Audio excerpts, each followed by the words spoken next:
ښه راغلاست. په دې ویډیو کې پر کمپیریټیو اډوانټیج باندې خبرې کوو. په تېره ویډیو کې موږ پر ابسولوټ اډوانټیج باندې خبرې وکړلې. د ابسولوټ اډوانټیج د تیوري پر اساس باندې د دوو هیوادونو ترمنځ تجارت د مطلق مزیت پر اساس سره کیږي. اوس که چیرې موږ داسې یو حالت ولرو چې د دواړو هیوادونو څخه یو یې د دواړو اجناسو په تولیدولو کې مطلق مزیت ولري نسبت دوم هیواد، نو په دې صورت کې آیا د دواړو هیوادونو ترمنځ تجارت ترسره کېدلی شي؟ یا داسې مو ویلی شو چې په دې حالت کې تجارت د دواړو هیوادونو په ګټه دی که نه؟ دا هغه پوښتنه ده کومې ته چې موږ د ابسولوټ اډوانټیج د تیوري پر اساس ځواب نشو ویلی، خو موږ کولی شو چې دغې پوښتنې ته د کمپیریټیو اډوانټیج د تیوري پر اساس ځواب ووایو. ځکه په کمپیریټیو اډوانټیج کې موږ د مطلق مزیت پر ځای باندې فرصتي مصارف په نظر کې نیسو. راځو کمپیریټیو اډوانټیج ته. د کمپیریټیو اډوانټیج تیوري په 1819 میلادي کال کې د ډیویډ ریکارډو لخوا څخه وړاندې شول. ډیویډ ریکارډو د کمپیریټیو اډوانټیج تیوري خپل په کتاب کې چې اون د پرنسپلز اف پولیټیکل اکنامي اینډ ټکسیشن په نامه خپره کړله. د دې تیوري پر اساس باندې د دوو هیوادونو ترمنځ تجارت د فرصتي مصارف پر اساس سره کیږي.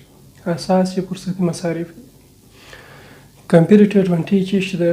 کمپیریټیو اډوانټیج د یو هیواد هغه وړتیا توانایي ته ویل کیږي چې د بل هیواد په نسبت په کم فرصتي مصرف سره یو جنس تولید کړي.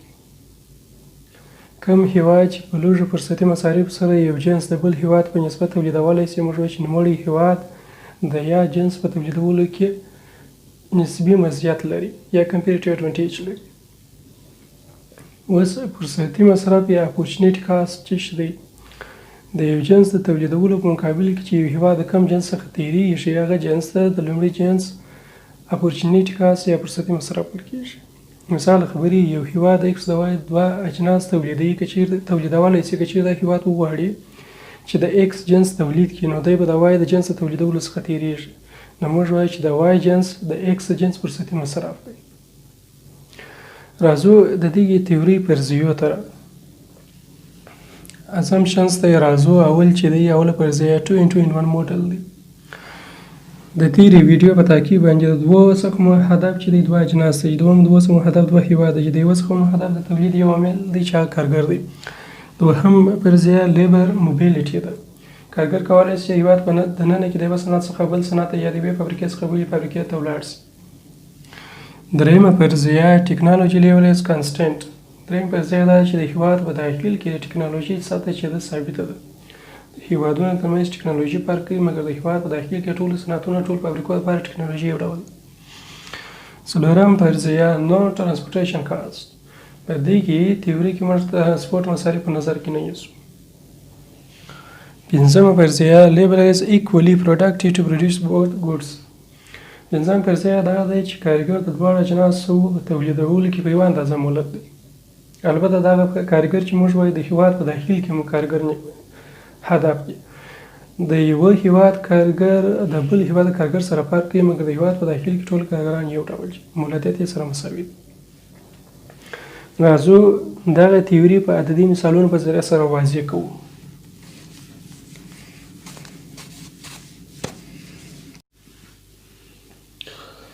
دوه هیواده په نظر کې نیسو، یو ایس په نظر کې نیسو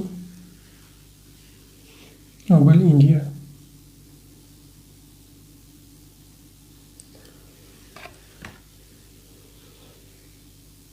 همداسې یو ماشینز په نظر کې نیسو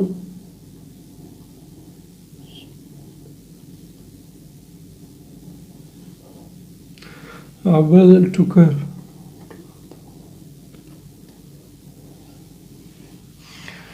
داسې فرضوو چې د یو ایس یو کارګر کولی شي په یوه ساعت کې 15 ماشینه تولید کړي یا 15 یارډ ټوکر.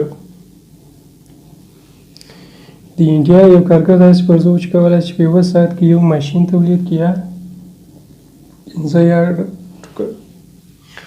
اوس دغه مثال که چیرې وګورو د یو ایس کارګر د انډیا د کارګر په مقایسه د دواړو اجناس په تولیدولو کې مطلق مزیت لري.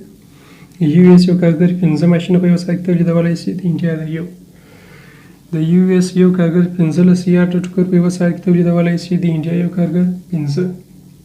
نو اوس موږ راځو په دغه صورت کې موږ وویل چې دا یو هېواد چې یو اس دی په دواړه اجناس په تولیدولو کې مطلق مزیت لري نسبت انډیا ته. اوس بیا نو د دغو دواړو هېوادونو ترمنځ تجارت چې دی د دواړو هېوادونو په ګټه دی، البته د فرصتي مصارف په نظر کې نیولو سره. دا چې څنګه راځو په دغه مثال کې ګورو. اوس د یو وارې د ماشین دپاره فرصتي مصارف پیدا کوو د دواړو هېوادونو، بیا ټوکر تولیدولو فرصتي مصارف.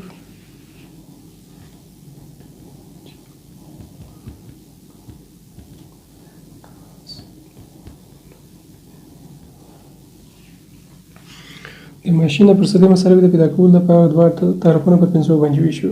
دغه وویل نو موږ ته داسې په لاس راکړي چې یو ام مساوي کېږي 15 پر 5 باندې 3 سی سره. سی ځکه لیکو چې عمومي سي.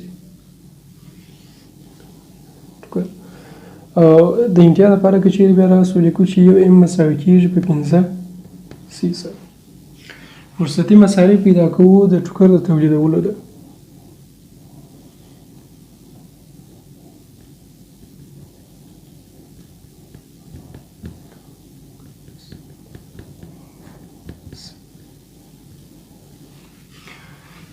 دا اوله معادله کې دواړه طرفونه پر 3 باندې ویشو.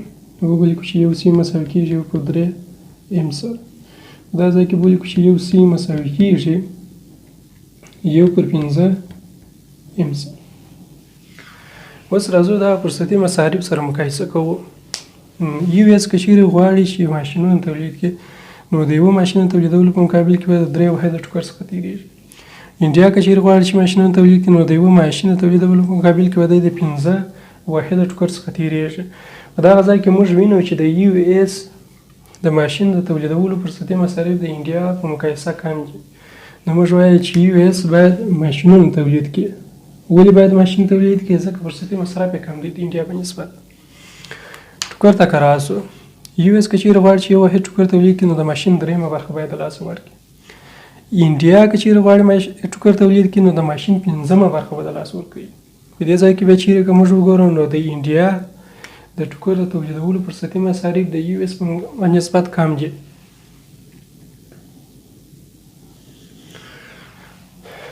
نو موږ وایو چې یو اس چې دی باید ماشینونه تولید کړي، د ماشینونو په تولیدولو کې تخصص وکړي.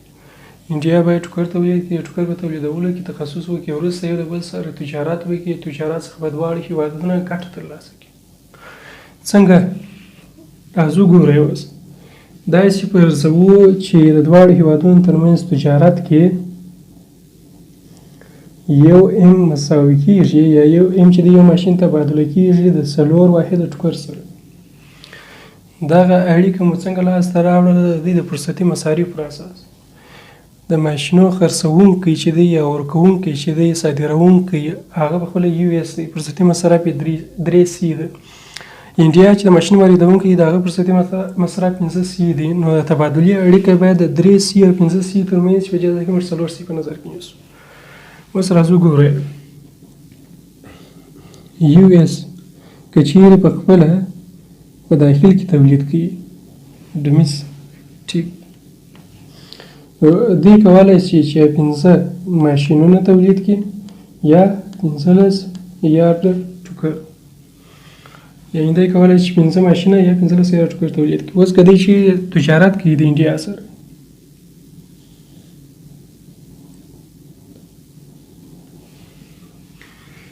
دی کولی شي چې دغه 15 ماشینه په مقابل کې 20 واحده ټوکر ترلاسه کړي.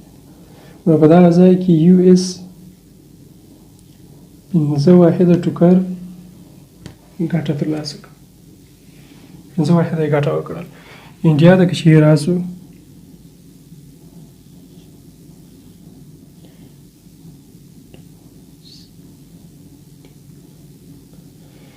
داخل کې به انډیا یا یو ماشین تولیدوي یا 4 واحده ټوکر.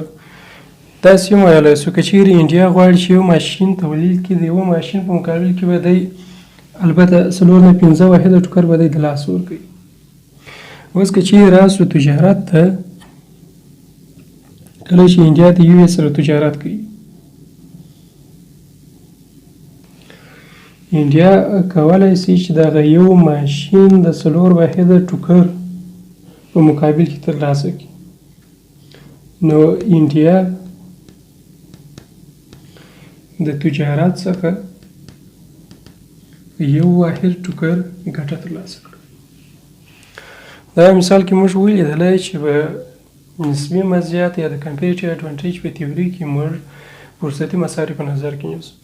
د هر هیواد چې د کوم جنس په تولیدولو کې لږ فرصتي مصرف لري یا په لږ فرصتي مصرف سره جنس تولیدولی شي باید هغه جنس په تولیدولو کې تخصص وکړي. وروسته دواړه هیوادونه یو د بل سره تجارت وکړي، تجارت مقابل کې تجارت په نتیجه کې به دواړه هیوادونه ګټه ترلاسه کړي. لکه په دغه مثال نن ویډیو همدومره وه. ستاسو د توجه څخه مننه.